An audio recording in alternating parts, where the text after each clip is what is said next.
Boa tarde, amigos e amigas aqui do Instagram.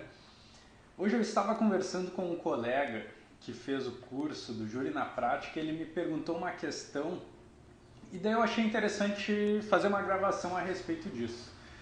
De uma questão que eu sempre converso com os colegas com quem eu vou trabalhar, mas poucos ouviram falar. Na verdade, eu não lembro de alguém que tenha ouvido falar dessa questão. E tem um autor que trata dela e ele chama essa questão de fenômeno da absolvição fictícia. E o que seria esse fenômeno?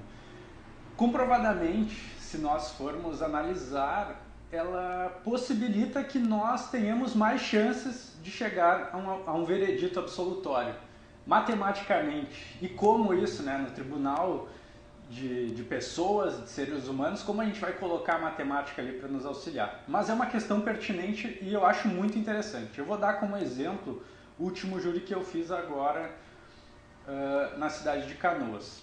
A nossa tese principal era negativa de autoria. E nós iríamos lá em plenário apresentar essa tese. Só que seguindo a ideia dessa absolvição fictícia, como chama esse autor, que inclusive eu vou postar nos meus stories aí para vocês darem uma olhada, ele dá o seguinte exemplo. Imaginem que no conselho de sentença, vou dar o exemplo desse meu caso. 3 pessoas entendem que o réu deve ser absolvido por negativa de autoria e 4 pessoas entendem que ele deve ser condenado. O réu estaria condenado. Mas se nós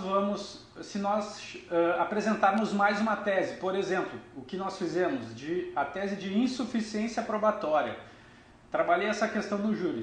Nós entendemos que ele é inocente, ele não é culpado desse delito. Mas para quem ainda acha que pode ser, para quem acha que pode ter sido o réu, que absolva ele com base na nossa segunda tese, que é a tese de insuficiência probatória. Não existem provas suficientes para a gente condenar ele. Só que, claro, fiz toda uma explanação a respeito da dúvida, de que a dúvida você não pode ir nem para o extremo de... Quando você não está com convicção nem para absolver e nem para condenar, quando você está aqui no meio com a dúvida, expliquei a importância de um veredito absolutório nesse caso. E daí vamos para a questão da absolvição fictícia. O que aconteceria? Digamos que eu tivesse 3 pessoas que entendessem pela absolvição. E apresentando a tese de insuficiência probatória, 3 pessoas se convencem de que o réu deveria ser absolvido pela insuficiência probatória. Daí o que nós temos? Se eu tivesse apresentado somente uma tese, ou negativa de autoria ou insuficiência probatória, o réu estaria condenado por 4-3, nas duas possibilidades.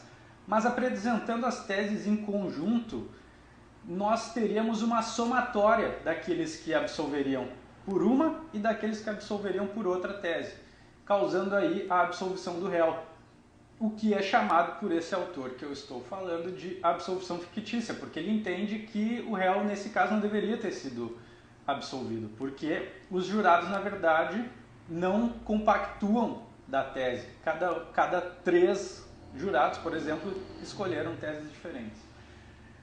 E isso é uma questão bem interessante, porque, por exemplo, nesse meu último plenário, nós estávamos convictos da negativa de autoria, mas, pensando nessa questão de probabilidade, de aumento da probabilidade de absolvição, apresentamos a tese de insuficiência probatória. E a questão é justamente essa. Tem jurados que podem entender por uma e tem jurados que podem entender por outra. Se nós, de repente, tivéssemos apresentado somente uma tese, talvez não chegaríamos ao número que nós gostaríamos de votos para absolver. Apresentando 2, essa chance aumenta matematicamente. Você dá mais opções aos jurados e aumenta aí as chances do seu cliente de ser absolvido. Eu vou publicar agora nos stories esse trecho que esse autor trabalha essa questão. Bem interessante. Então, colegas plenaristas, a maioria dos colegas com quem eu conversei são plenaristas de longo período, de longa data, e poucos ouviram falar desse modo nessa questão. Então, se atentem a isso, que desde a primeira vez que eu li sobre, lá atrás, eu procuro sempre aplicar ela nos meus plenários, tá bom? Um beijo para todos!